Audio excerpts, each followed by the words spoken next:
அனைவருக்கும் வணக்கம்.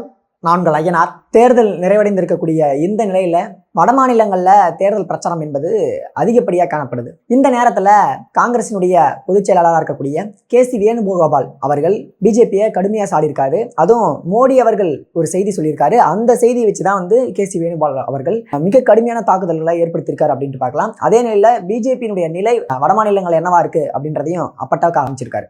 இதில் இன்னொன்று என்ன அப்படின்ட்டு பார்த்தீங்கன்னா, தேர்தல் நடைபெற்றது கிட்டத்தட்ட 102 தொகுதிகளில் தேர்தல் என்பது நடைபெற்றது. அதுல முக்கியமான மாநிலம் எது அப்படின்ட்டு பார்த்தீங்கன்னா மணிப்பூராக இருந்து கொண்டிருக்கிறது. மணிப்பூரில் போது அதுவும் தேர்தல் நடக்கும் பொழுதே துப்பாக்கிச்சூடு என்பது நடத்தப்பட்டதை நம்ம எல்லாருமே பார்த்துருக்கோம். துப்பாக்கிச்சூடு மட்டும் இல்லை, அங்க இன்னொரு விஷயம், மிக முக்கியமான விஷயம் நடந்திருக்கு. அதுவும் தேர்தல் பூத்களை ஒரு கட்சியினர் மட்டுமே கைப்பற்றி உள்ளதாக காங்கிரஸ் மிகப்பெரிய ஒரு குற்றச்சாட்டை சுமத்திருக்காங்க. அதை பற்றி தான் நம்ம பார்க்க போகிறோம். 2024 நாடாளுமன்ற தேர்தல் என்பது ஏப்ரல் 19 தொடங்கி ஜூன் 1 வரைக்கும் நடக்குது. இதனுடைய தேர்தல் முடிவுகள் ஜூன் 4ஆம் தேதி எண்ணப்பட்டு 2024 பிரதமர் யார் அப்படின்ற முடிவுகள் வெளியாகும். அப்படின்ற பட்சத்தில் முதற்கட்டமான தேர்தல் ஏப்ரல் 19 அன்னைக்கு கிட்டத்தட்ட பல்வேறு மாநிலங்களில் 102 தொகுதிகளில் நடைபெறுது. தமிழ்நாடு புதுச்சேரிக்கு மொத்தமாக வச்சுட்டாங்க. மற்றபடியான மாநிலங்களுக்கு பார்த்தீங்கன்னா முதற்கட்டம், 2ஆம் கட்டம், 3ஆம் கட்டம், 4ஆம் கட்டம் அப்படின்ட்டு கிட்டத்தட்ட சில மாநிலங்களில் 7 கட்ட தேர்தலும் நடைபெறுது. இதில் முக்கியமான இன்னொரு மாநிலம் எது அப்படின்ட்டு பார்த்தீங்கன்னா மணிப்பூராக இருக்கிறது. மணிப்பூர் எங்கே இருக்குது அப்படின்ட்டு பார்த்தீங்கன்னா வடகிழக்கு மாநிலங்களில் ஒரு பகுதியான மணிப்பூர் 1956 யூனியன் பிரதேசமாக இருந்துச்சு. அப்போ யூனியன் பிரதேசமாக இருந்த மணிப்பூர் எப்படி ஒரு மாநிலமாக மாறுச்சு அப்படின்ற ஒரு கேள்வி இருக்கும். அது எப்போ மாநிலமாக மாறுச்சு அப்படின்னு பார்த்தீங்கன்னா 1972 தான் மணிப்பூரை மாநிலமாக அறிவிக்கிறாங்க. இப்போ இந்த மணிப்பூரினுடைய அமைப்பு எப்படி இருக்கு, அங்கே எத்தனை மக்களவை தொகுதிகள் அப்படின்னு கேட்டிங்கன்னா 2 மக்களவை தொகுதிகள் தான். அப்போ 2 மக்களவை தொகுதிகள்னா சட்டமன்ற தொகுதிகள் எத்தனை அப்படின்ற ஒரு கேள்வி வரும். சட்டமன்ற தொகுதிகள் கிட்டத்தட்ட 60 தொகுதிகள் இருக்கு. சட்டமன்ற தொகுதிகள் 60. அப்போ மாவட்டங்கள் எத்தனை அப்படின்ற ஒரு கேள்வி வரும்போது கிட்டத்தட்ட 9 மாவட்டங்களை கொண்டதாக மணிப்பூர் என்பது இருந்து கொண்டிருக்கிறது.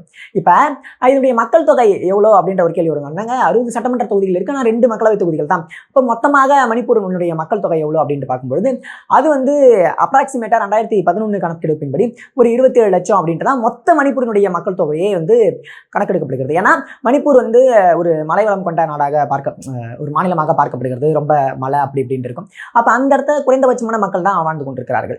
இந்த சட்டமன்ற தொகுதிகளை எப்படி பிரிக்கிறாங்க அப்படின்ட்டு பார்த்தீங்கன்னா உள் மணிப்பூர், வெளி மணிப்பூர் அப்படின்ட்டு மணிப்பூரை 2 வகையா பிரிக்கிறாங்க.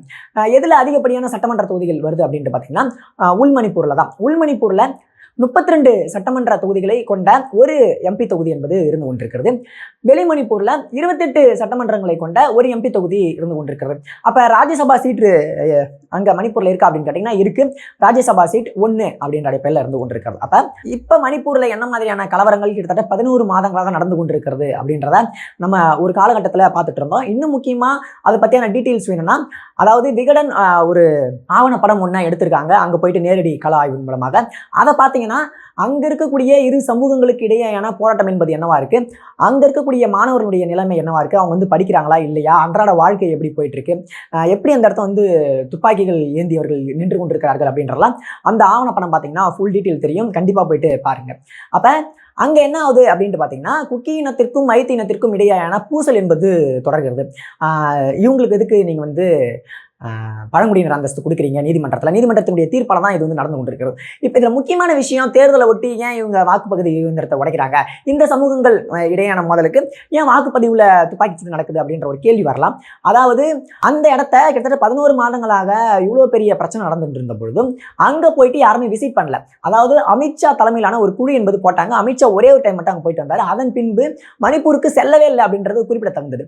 அதன் பின்பு எப்ப சென்றார் அப்படின்ட்டு பார்த்தீங்கன்னா இப்ப சமீபத்துல பிரச்சாரத்திற்காக அமித்ஷா சென்றாரு. அப்ப மணிப்பூர் மக்கள் என்ன பண்ணாங்கன்னா அமித்ஷாவுடைய காரை முற்றுகிட்டு பிரச்சாரத்திற்கு வரக்கூடாது, பிரச்சாரமே நீங்க பண்ணக்கூடாது அப்படின்ற அடிப்படையில் மிகவும் கொந்தளிச்சு பேசினாங்க அப்படின்றத நான் இந்த இடத்த பதிவு செஞ்சுக்கிறேன். அப்ப பிரச்சாரத்தின் பொழுதே மிகப்பெரிய அளவுல மணிப்பூரினுடைய நிலை என்பது வேறு ஒன்றா இருந்துச்சு. இப்போ வாக்குப்பதிவு எப்படி நடைபெறும் அப்படின்றது மிக மிக முக்கியமான ஒன்றாக கருதப்பட்ட நிலையில கிட்டத்தட்ட 19ஆம் தேதி வாக்குப்பதிவு நடந்து கொண்டிருக்கக்கூடிய நிலையில 2 மணி அளவுல அந்த இடத்த துப்பாக்கிச்சூடு என்பது நடந்து கொண்டிருக்கிறது. இப்போ துப்பாக்கிச்சூடு நடக்குதுன்னா உடனடியாக அங்க இருக்கக்கூடிய போலீசாரோ இல்ல ராணுவமோ அதை தடுக்கணும், எதனா பண்ணணும். அங்க இருக்கக்கூடிய பெண்கள் போலீஸ்கிட்ட போயிட்டு கேட்குறாங்க, அதை தடுங்க அப்படின்னு சொல்றாங்க. ஆனால் போலீஸ் எந்த விதமான நடவடிக்கையும் எடுக்கவில்லை அப்படின்றத செய்திகள் குறிப்பிட்டு கொண்டிருக்கின்றன. இப்போ போலீஸ் ஏன் இந்த மாதிரி நடவடிக்கை எடுக்கல அப்படின்ற ஒரு பிரச்சனை வருது. இன்னொன்று என்ன அப்படின்னு பார்த்தீங்கன்னா, நமக்கு கிடைச்ச செய்திகள் இல்லை வரக்கூடிய செய்திகள் எல்லாமே அங்கே வந்து துப்பாக்கிச்சூடு நடந்தது, மணிப்பூரில் வந்து வாக்கு இயந்திரங்கள் உடைக்கப்பட்டு விட்டது அப்படின்றத மட்டும்தான் பதிவு செஞ்சுட்டே இருக்காங்க. இன்னொரு விஷயம் அந்த இடத்துல நடந்திருக்கு. என்னன்னா, அதாவது துப்பாக்கி ஏந்திட்டு வந்தாங்கல்ல அவர்கள், அதாவது முக்கியமாக 2 பேர் வந்தாங்க அப்படின்ட்டு சொல்லப்படுது. அவர்கள் அந்த வாக்குச்சாவடியை கைப்பற்றி குறிப்பிட்ட கட்சிக்கு தான் வாக்களிக்க வேண்டும் அப்படின்ட்டு சொல்லியிருக்காங்க. இது ரொம்ப ரொம்ப ரொம்ப முக்கியமான ஒன்று. ஏன் அப்படின்ட்டு பார்த்தீங்கன்னா, இங்கே இருக்கக்கூடிய இந்திய நாட்டில் வாக்கு செலுத்துவது என்பது அவரவருடைய உரிமை. யாருக்கு ஒன்றாலும் யாராலும் வாக்கு செலுத்தலாம், அது யாருமே வந்து தடுக்க முடியாது. அதுதான் அவருடைய ஜனநாயக கடமையாக பார்க்கப்படுகிறது. அப்படி இருக்கக்கூடிய நிலையில் நான் ஓட்டு போடுறேன் அப்படின்றத, இல்லை நீ இந்த கட்சிக்கு தான் போடணும் அப்படின்ட்டு சொல்றது எந்த அளவுக்கான ஒரு வன்முறை அப்படின்றத எல்லாரும் புரிஞ்சுக்கணும். நீங்கள் இந்த கட்சிக்கு போடுங்க அப்படின்ட்டு சொல்றது வேற, நீங்கள் இந்த கட்சிக்கு தான் போடணும் அப்படின்ட்டு சொல்றது வேற. இரு சொற்களுக்கு இடையிலான வேறுபாடு என்பது மிகப்பெரிய அளவில் டிஃபரன்ஸாக காணப்படுகிறது. இப்படிப்பட்ட நிலையில உள் மணிப்பூரினுடைய காங்கிரஸ் வேட்பாளர் என்ன சொல்றாரு அப்படின்னு பார்த்தீங்கன்னா, போலீஸ்ல ஒரு புகார் அளிச்சிருக்கார். அதாவது மணிப்பூரினுடைய பூத்கள் எல்லாம் ஒரு சில கட்சிகளுடைய கட்டுப்பாட்டின் கீழ் வந்து விட்டது, அதனால இது வந்து ஏற்றுக்க முடியாது, நீங்க இதன்படி வந்து சட்டப்படி நடவடிக்கை எடுக்குங்க அப்படின்ட்டு காங்கிரஸ் கட்சியிலிருந்து மிக முக்கியமான ஒரு அறிக்கையை அவங்க வெளியிட்டிருக்காங்க. அது மட்டும் இல்ல, மிகுந்த ஒரு கண்டனத்தையும் பதிவு செஞ்சிருக்காங்க. மொத்த கட்டுப்பாட்டை வச்சுட்டு ஒரு கட்சிக்கு மட்டும் வாக்களிக்க சொல்றது எப்படி? இதனாலதான் மக்கள் என்ன பண்றாங்க அப்படின்னு பார்த்தீங்கன்னா, கொதித்தெழுந்து போய்விட்டார்கள். நீங்க எப்படி ஒரு கட்சிக்கு மட்டும் வாக்களிக்க சொல்லலாம் அப்படின்றனால தான் அங்க இருக்கக்கூடிய வாக்குப்பதிவு இயந்திரத்தை, இவிஎம் மிஷின் எல்லாத்தையும் அடிச்சு உடச்சு நொறுக்கிருக்காங்க அப்படின்றதான் இங்க மறைக்கப்பட்ட ஒரு செய்தியாக இருந்து கொண்டிருக்கிறது. அதை ஃபர்ஸ்ட் நம்ம அதுல வந்து கிளியர் ஆயிடணும். மணிப்பூரில் யாருடைய ஆட்சி நடந்து கொண்டிருக்கிறது அப்படின்னு பார்த்தீங்கன்னா, பிஜேபியினுடைய ஆட்சி, ரெட்டை இன்ஜின் ஆட்சி அப்படின்ட்டு அவங்க சொல்லுவாங்க. அதாவது டபுள் இன்ஜின் இருந்தால் மட்டும்தான் வந்து ஒரு நாட்டை வழிநடத்தி செல்ல முடியும், அந்த மாநிலத்தையும் வழிநடத்தி செல்ல முடியும். மேல இருந்து நமக்கு எவ்வளவு அமௌண்ட் வருதோ அந்த அமௌண்ட்டை அப்பதான் மாநிலங்களுக்கு நம்மளால சரிபாதியா பிரிச்சு கொடுக்க முடியும் அப்படி இப்படின்ட்டு பல்வேறு சொல்லிட்டு இருப்பாங்க. அப்பேற்பட்ட மணிப்பூர்ல பிஜேபியினுடைய ஆட்சி தான் நடந்து கொண்டிருக்கிறது. ஏன் 11 மாதங்களாக இந்த கலவரம் என்பது தொடர்ந்து நீண்டு கொண்டிருக்கிறது? ஏன் அதை வந்து தடுக்கவே மாட்டாங்க அப்படின்ற ஒரு கேள்வி இந்திய குடிமக்கள் அப்படின்றத தாண்டி உலகம் முழுக்க இருக்கக்கூடிய எல்லா மக்களுக்கும் இந்த கேள்வி வந்து இருக்கும். அதாவது ஒரு அரசு ஒரு நாட்டில் மிகப்பெரிய ஒரு கலவரம் ஏற்பட்டால் அதை தடுக்க வேண்டிய ஒரு சூழ்நிலை வரும். அதாவது கலவரம் வந்து அரசால் ஏற்படுத்தப்படுதா இல்ல தனி மனிதர்களால் ஏற்படுத்தப்படுதா அப்படின்றதான் அடுத்த பட்சம். ஒரு கலவரத்தை தடுக்கக்கூடிய வேலையை நடந்து போச்சு, அதை தடுக்கக்கூடிய வேலையை இந்த அரசு செஞ்சாங்க. ஆனா இன்னி வரைக்கும் தடுக்காதது, அது குறித்து எந்த விதமான நடவடிக்கையும் எடுக்காதது மிகப்பெரிய ஒரு அதிருப்தியை அங்க இருக்கக்கூடிய மக்கள் மத்தியில பதிவு செய்யணும்.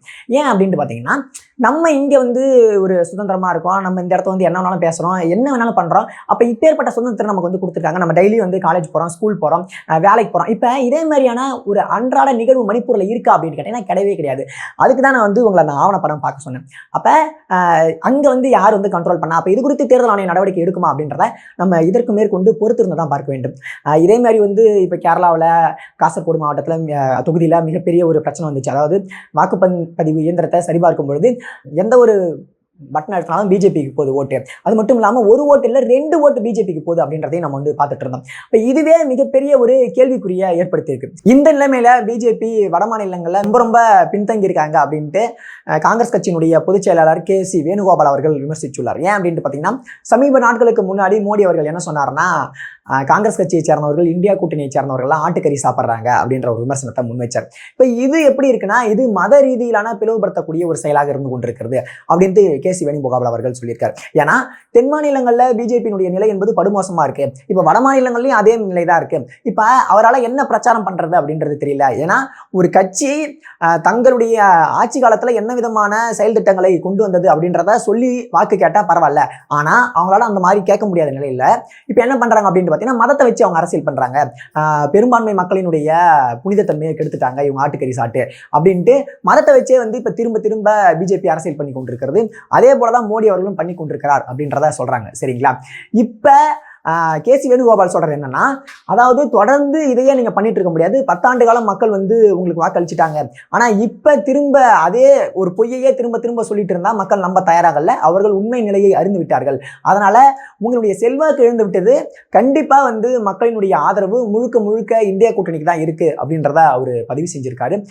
இந்த தேர்தல் முடிவடைந்த நிலையில அதுதான் வட மாநிலங்களா இருக்கட்டும், வடகிழக்கு மாநிலங்களா இருக்கட்டும், அவர்கள் செய்யக்கூடிய மிக முக்கியமான ஒரு பிரச்சாரமாக இருந்து கொண்டிருக்கிறது. காங்கிரஸ் கட்சியினுடைய திட்டங்களை கொண்டு போறதா எங்களுடைய முக்கிய நோக்கம். பிஜேபியால் அதை செய்ய முடியாது அப்படின்றதும் சொல்லியிருக்காரு. இது குறித்தான உங்களுடைய கருத்துக்கள் என்னவா இருக்கு அப்படின்றத நம்மளுடைய கமெண்ட் செக்ஷன்ல கமெண்ட் பண்ணுங்க. தொடர்ந்து நம்ம சேனலோட இணைந்திருங்கள். நம்ம சேனலை சப்ஸ்கிரைப் பண்ணுங்க, உங்க நண்பர்களுக்கும் ஷேர் பண்ணுங்க. நன்றி.